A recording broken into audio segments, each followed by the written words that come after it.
The biggest content marketing shortcut I've come across is repurposing. The idea that you can take one piece of content, one signature piece of content that you focus on, and repurpose it into several other formats to meet the constraints of different platforms, different mediums. For me personally, I'll take one long form video and turn it into my podcast, turn it into my blog posts, turn it into my emails, turn it into social media clips. The possibilities are endless. Here's how I personally go about it. I'll typically record one full-length conversation or one full-length class, one full-length webinar.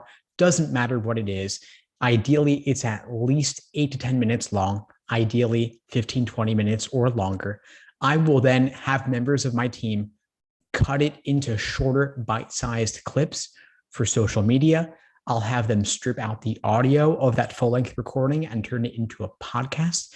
I will have them transcribe the full-length recording and turn it into my blog posts, emails, articles, ebooks, and such. Actually, I make it a goal that every single email also becomes a blog post to get the social media exposure, to get the SEO exposure, and to get the Google discovery, meet people who haven't yet subscribed to my email list or are just preferring to consume content in that way. I also want to make sure every blog post goes onto my email list, my email drip autoresponder sequence, so that people who prefer to consume information through their email inbox get that same content just the same. Now, it takes time to build this team. I don't want you to feel like you have to do everything at the start. I also don't want you to have to do everything personally yourself. You should focus on creating your signature pillar content in the way that works best for you. Personally, I find that video is the easiest medium for me to create in, but that's just me. If you're more of a writer, you can write articles or emails or blog posts and then later have them converted into videos or into audio for a podcast.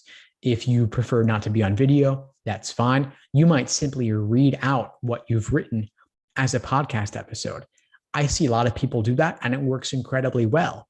Alternatively, if you like talking and having conversations, you can do coaching conversations, or you can simply talk with a friend who happens to work in your industry, in your niche, and have a topical conversation focused on whatever happens to be your area of focus. Then later, those conversations, they can be free form, free flowing, or they can be structured. It's up to you. Those conversations can be recorded. Those conversations can become your podcast episode. They can become the material for your YouTube channel. And then later, they can be transcribed and edited into different formats. You can use services like otter.ai or rev.com to transcribe what you say, or you can simply form little outlines based on what happened, and those outlines can form the basis for whatever you might want people to create content on later. It's entirely up to you. But I just want you to know that you don't need to separately create video content, then separately have someone else write emails completely from scratch or blog posts completely from scratch.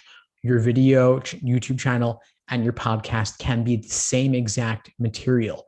Your social media posts, whether they're text-based or short video clips, don't have to be uniquely created just for those platforms. You can be everywhere with the exact same content. The people on your Instagram account are not going to complain that it's the same videos that were on your YouTube channel and vice versa. People typically have one or two platforms they tend to focus on for consumption, and they're not going to complain if they occasionally see duplicates on one platform or the other.